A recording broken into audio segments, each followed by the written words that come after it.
نحمده ونصلي على رسوله الكريم اما بعد اعوذ بالله من الشیطان الرجیم بسم اللہ الرحمن الرحیم قال اللہ تبارک وتعالی فی القرآن المجید والفرقان الحمید وما هذه الحیاة الدنیا الا لهو ولعب وان الدار الآخرة لهی الحیوان لو كانوا يعلمون وقال تعالی فی موضع آخر لقد كان لكم في رسول الله أسوة حسنة قال النبي صلى الله عليه وسلم كن في الدنيا كأنك غريب أو عابر سبيل أو كما قال عليه الصلاة والسلام۔ میرے عزیز بھائیوں اور بزرگوں، اللہ رب العزت کا بڑا فضل اور اس کا احسان ہوا کہ اس نے ہم سب کو اپنا ایک اہم فریضہ یعنی جمعہ کی نماز ادا کرنے کے لیے اپنے گھر میں آنے کی توفیق عطا فرمائی، مزید دین کی نسبت پر کچھ کہنے کی اور سننے کی توفیق عطا فرمائی۔ ہم اللہ تبارک و تعالیٰ سے دعا کریں کہ اللہ تعالیٰ ہمیں صحیح سمجھ عطا فرمائے اور اپنی زندگی کو بدلنے کی توفیق عطا فرمائے۔ میرے عزیز بھائیوں اور بزرگوں، یہ دنیا کی زندگی یہ فنا ہونے والی زندگی ہے، ختم ہونے والی زندگی ہے۔ جو بھی انسان اس دنیا میں آیا ہے اس کو ایک دن یہ دنیا چھوڑنی ہی پڑے گی، نہ چاہتے ہوئے بھی اس کو مجبوراً یہ دنیا چھوڑنی پڑے گی۔ اگر بقا ہے، باقی رہنے والی ذات ہے تو وہ اللہ ہی کی ذات ہے۔ بوڑھا آدمی ہے، اس کا صبح نمبر آئے گا تو جوان کا شام کو نمبر آ ہی جائے گا۔ فرمایا کہ انسان کی زندگی کی مثال ایسی ہے جیسے ایک چراغ ہوا میں رکھ دیا گیا ہو اور ہوا کے تیز جھونکے چل رہے ہو، اس چراغ کو بجھتے ہوئے کچھ دیر نہیں لگے گی۔ اسی طریقے سے یہ ہماری زندگی ہے، اس کو ختم ہوتے ہوئے بھی دیر نہیں لگے گی۔ ہم دیکھتے ہیں، سنتے ہیں، حالات کا جائزہ لیتے ہیں کہ اس دنیا میں آنے کی تو ترتیب ہے لیکن جانے کی کوئی ترتیب نہیں ہے۔ بوڑھا جو ہے پہلے جا رہا ہے، یا جوان پہلے جا رہا ہے، یا بچہ جو ہے پہلے جا رہا ہے اور بوڑھا وہ بیٹھا ہوا ہے۔ فرمایا کہ ہماری زندگی کا مقصد کیا ہے؟ مقصد یہ ہے کہ ہم آخرت کی تیاری کر کے چلے جائیں۔ یہ دنیا کی زندگی یہ چند روزہ زندگی ہے، دائمی اور ہمیشہ کی زندگی وہ آخرت کی زندگی ہے۔ اور اس زندگی کے بعد سب سے پہلا جو مرحلہ ہے وہ قبر کا مرحلہ ہے، قبر کی زندگی ہے۔ اللہ کے پیارے حبیب صلی اللہ علیہ وسلم نے فرمایا کہ موت کے بعد سب سے پہلی منزل قبر ہے۔ اگر یہ منزل آسان ہو گئی تو آگے چل کے ساری منزلیں آسان ہو جائے گی، اگر یہ منزل مشکل ہو گئی تو آگے والی منزلیں اور مشکل تر ہوتی جائے گی۔ ہمارے اکابرین نے، بزرگوں نے اپنی زندگیاں آخرت کو سنوارنے میں گزاری۔ امام شافعی رحمۃ اللہ علیہ ایک مرتبہ سفر سے واپس گھر تشریف لائے، دیکھا کہ بیٹی کی آنکھوں پر ورم آ چکا ہے، سوجن آ چکی ہے۔ امام شافعی رحمۃ اللہ علیہ نے اپنی بیٹی کو بلایا، فرمانے لگے بیٹی کیا بات ہے، رات کو نیند نہیں آئی یا کوئی پریشانی ہے، کوئی بیماری ہے کہ آنکھوں پہ ورم آ چکا ہے؟ بیٹی باپ سے جواب کہتی ہے کہ ابا جان آپ ایک رات کی بات کرتے ہو، 20 سال ہو گئے مجھے قبر کی جو اندھیری ہے وہ سونے نہیں دیتی۔ یعنی 20 سال ہو گئے یہی حال ہے کہ رات کو بستر پہ لیٹتی ہوں تو نیند نہیں آتی ہے، پھر اٹھ کے بیٹھ جاتی ہوں اور اپنی عبادت میں مشغول ہو جاتی ہوں۔ اسی وجہ سے کہ اگر قبر کی منزل اگر آسان ہو گئی تو آگے والا مرحلہ آسان ہو جائے گا۔ سب سے پہلے انسان اس دنیا کو چھوڑتے ہی قبر میں چلا جائے گا۔ فرمایا کہ قبر میں اور انسان میں کوئی دوری نہیں ہے۔ ابھی ہم اور آپ بیٹھے ہیں، اگر کسی کا نمبر آ جائے تو فوری طور پر 2-3 گھنٹے میں وہ قبر میں پہنچ جائے۔ قیامت تو آتے آتے آئے گی، لیکن قبر میں ہی قیامت شروع ہو جائے گی اگر ہم نے یہاں نیکیاں نہیں کی۔ تو مقصد یہ ہے کہ ہم آخرت کو نہ بھولیں۔ دنیا کی زندگی یہ ضرورت ہے اور آخرت یہ مقصد ہے۔ ہمارا حال یہ ہو گیا کہ ہم نے ضرورت کو مقصد بنا دیا اور مقصد کو ضرورت سمجھ لیا۔ اس کی مثال دے کر فرمایا کہ جیسے مثال کے طور پر ایک آدمی گھر بناتا ہے تو گھر کا مقصد یہ ہوتا ہے کہ اس میں رہا جائے، سکونت اختیار کی جائے، آرام کیا جائے۔ اپنی ضرورت کے طور پر اس نے بیت الخلاء اور غسل خانہ بنوایا، لیکن بعض مرتبہ گھر پر اتنے پیسے خرچ نہیں ہوتے ہیں، بیت الخلاء اور غسل خانے پر اتنے پیسے خرچ ہو جاتے ہیں، ٹائلیں وغیرہ لگائی جاتی ہے اور زائد خرچہ کیا جاتا ہے۔ اب یہ ٹوائلٹ جو ہے یہ ضرورت ہے اور گھر مقصد ہے۔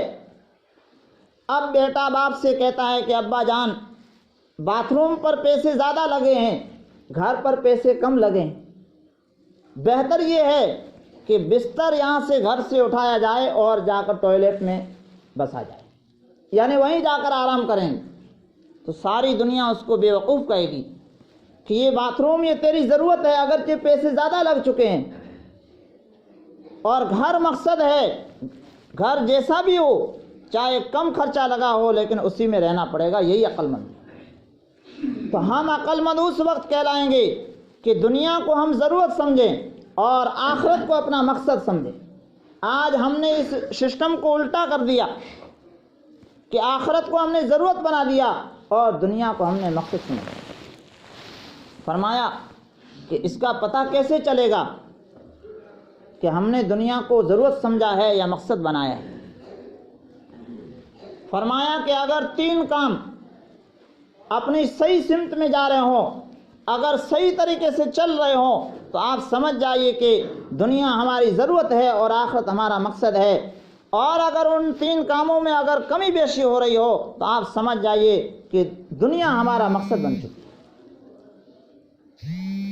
سب سے پہلی چیز فرمایا کہ اس زندگی میں رہتے ہوئے، دنیا کا کاروبار کرتے ہوئے، اگر اللہ تبارک و تعالیٰ کے جو فرائض ہیں اگر ہم صحیح طریقے سے انجام دے رہے ہیں، فرائض ہم سے چھوٹ نہیں پا رہے ہیں، اس کا مطلب یہ ہے کہ ہماری زندگی صحیح سمت میں جا رہی ہے اور آخرت ہمارا مقصد۔ اب آپ دیکھیے کہ ہم اپنے اوپر سوچیں کہ ایک دکاندار دکان میں بیٹھا ہوا ہے، ادھر اذان لگی، گراہک آ گئے، خریدار آ گئے، وہ یہ کہتا ہے کہ بعد میں نماز پڑھ لیں گے، ابھی گراہک۔ معلوم ہوا کہ ہم نے اپنا مقصد اس دکان کو بنایا ہے اور عبادت کو، اللہ کے فرض کو ہم نے ضرورت سمجھا۔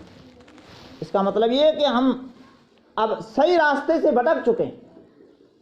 کتنے نوجوان ہیں اور کتنے بوڑھے ہیں کہ زندگیاں ایسے گزر گئی، اللہ تبارک و تعالیٰ کے فرائض روزانہ چھوٹ رہے ہیں، دنیا کے کاروبار ان کے صحیح وقت پر چل رہے ہیں، اگر صحیح وقت پر نہیں چل رہا ہے تو اللہ کے فرائض نہیں چل رہے۔ کتنا سارا مجموعہ ہے، کتنے چند لوگ ہیں جو بیچارے فرض نماز پڑھتے ہیں یا دوسرے فرائض ادا کرتے ہیں، معلوم ہوا کہ ہماری زندگی جو ہے مقصد سے ہٹ کے گزرتی ہے۔ دوسری چیز فرمایا کہ اگر انسان دنیا کے کاروبار میں حلال اور حرام کی تمیز کرتا ہو، حرام سے بچتا ہو اور حلال کی کوشش کر رہا ہو، اس کا مطلب یہ ہے کہ اس نے دنیا کو ضرورت سمجھا ہے اور اس کا مقصد آخرت ہے۔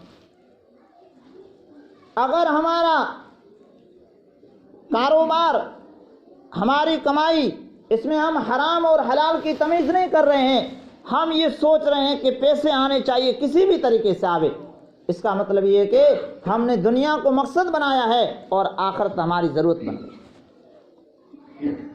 تیسرے فرمایا کہ اگر حقوق صحیح طریقے سے ادا ہو رہے ہوں، چاہے بھائی کے حقوق ہو یا دوسرے رشتہ داروں کے حقوق ہو، اگر ہم صحیح طریقے سے حقوق ادا کر رہے ہیں، حق والے کو اپنا حق دے رہے ہیں، کسی کا حق نہیں دبا رہے ہیں، اس کا مطلب یہ ہے کہ ہماری زندگی صحیح سمت میں چل رہی ہے، ہم نے دنیا کو مقصد نہیں بنایا ہے۔ آج آپ دیکھیے کہ کتنے سارے حقوق جو ہے ہم نے دبا لیے اور کہتے ہیں کہ بعد میں دیکھ لیا جائے گا.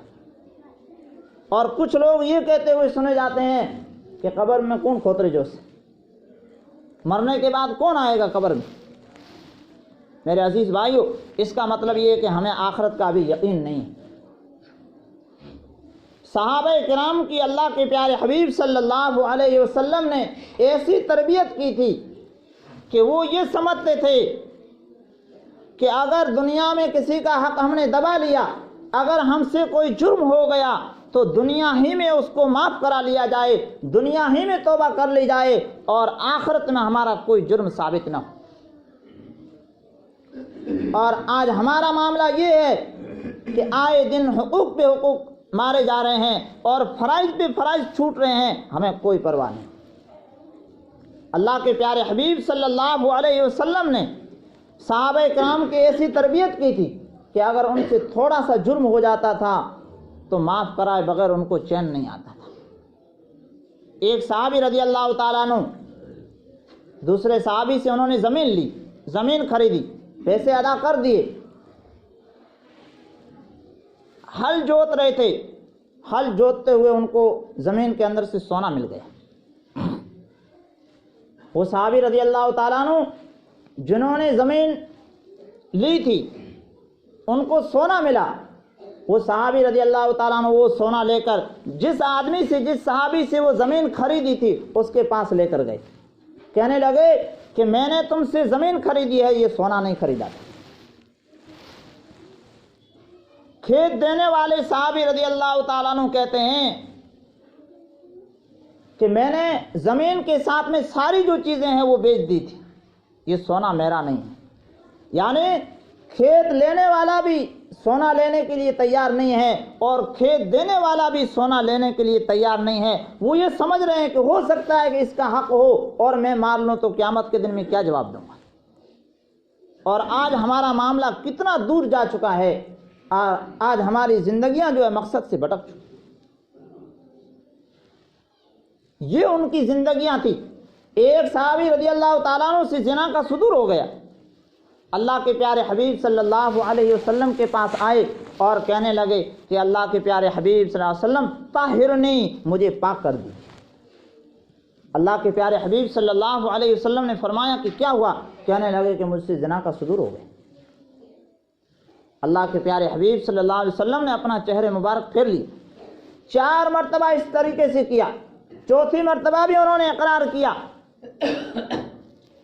اللہ کے پیارے حبیب صلی اللہ علیہ وسلم نے حضرت علی رضی اللہ تعالیٰ عنہ کو بلایا اور فرمایا کہ ان پر حد جاری کر دو. حد جاری کی گئی. جب ان کو پتھر مارے گئے تو ایک پتھر ان کی پیشانی پہ لگا اور خون کا فوارہ چھوٹا. پاس میں دوسرے صحابی کھڑے تھے، ان کے کپڑوں پر لگ گئے. تو وہ صحابی تھوڑے ناراض ہو گئے. اللہ کے پیارے حبیب صلی اللہ علیہ وسلم کو یہ بات پہنچائی گئی کہ اس صحابی نے خون لگنے کی وجہ سے تھوڑے ناراضگی کا اظہار کیا. اللہ کے پیارے حبیب صلی اللہ علیہ وسلم نے فرمایا کہ اس صحابی نے وہ توبہ کی ہے کہ اگر مدینے کے تمام لوگوں پر، گناہ کرنے والے لوگوں پر اگر ان کی توبہ کو تقسیم کر دیا جائے تو اللہ تبارک و تعالیٰ سب کو معاف کر دے. ان کو یہ فکر تھی، خود جا کر یہ بتلاتے تھے کہ مجھ سے غلطی ہو گئی. وہ اس بات کو سمجھتے تھے کہ دنیا میں معاملہ آسان ہے، آخرت میں جانے کے بعد بڑا مشکل کام ہو جائے. حضرت عمر رضی اللہ تعالیٰ عنہ کے زمانے میں ایک آدمی نے دوسرے آدمی کو قتل کر دیا. قاتل قتل کرنے کے بعد بھاگ گیا. پاس میں دوسرے آدمی، آبادی وہاں پر تھی، گھر کا مالک نکل کے آیا، دیکھا کہ چاقو سینے کے اندر ہی پڑا ہوا ہے. اس آدمی نے اس چاقو کو اٹھایا اور باہر نکالا. لوگوں نے دیکھا کہ اسی آدمی نے چاقو کو نکالا ہے، اسی کو مجرم قرار دے دیا گیا. اللہ کے پیارے حبیب صلی اللہ علیہ وسلم کے حضرت عمر رضی اللہ تعالیٰ عنہ کے پاس یہ معاملہ پہنچا اور سب لوگ کہنے لگے کہ اسی آدمی کو دیکھا ہے کہ یہ چاقو سینے سے باہر نکال رہا ہے. اسی کو مجرم قرار دیا گیا اور یہ اعلان کر دیا گیا کہ قاتل کو قتل کر دیا جائے. میدان میں لے گئے. وہ صحابی یہ کہہ رہے ہیں کہ میں نے ان کو قتل نہیں کیا ہے، میرا کوئی جرم نہیں ہے، لیکن کوئی دوسرا مجرم ہی تو تیار نہیں۔ ابھی قتل کرنے کی تیاری ہو رہی تھی، اتنے میں میدان میں سے ایک آدمی وہاں سے نکلا اور میدان کے اندر داخل ہوا۔ وہ کہنے لگا کہ غلطی میری ہے، اس آدمی کا کوئی جرم نہیں ہے، قتل میں نے کیا تھا، اور میرے دل میں ابھی یہ بات آئی کہ میرے جرم کی وجہ سے اگر یہ غلط قتل ہو جائے گا تو قیامت کے دن میرے لیے معاملہ کھڑا ہو جائے گا، مشکل ہو جائے گا، اس لیے مجھے قتل کر دیجئے، یہ قاتل نہیں۔ میرے عزیز بھائیو، آج ہماری زندگیاں جو ہے کس طریقے سے گزر رہی ہے۔ اللہ والے یہ جماعت کے ساتھی بیچارے محنتیں کرتے کرتے تھک گئے، لیکن ہمارے نوجوان، ہمارے بوڑھے جو ہے ماننے کے لیے تیار ہیں۔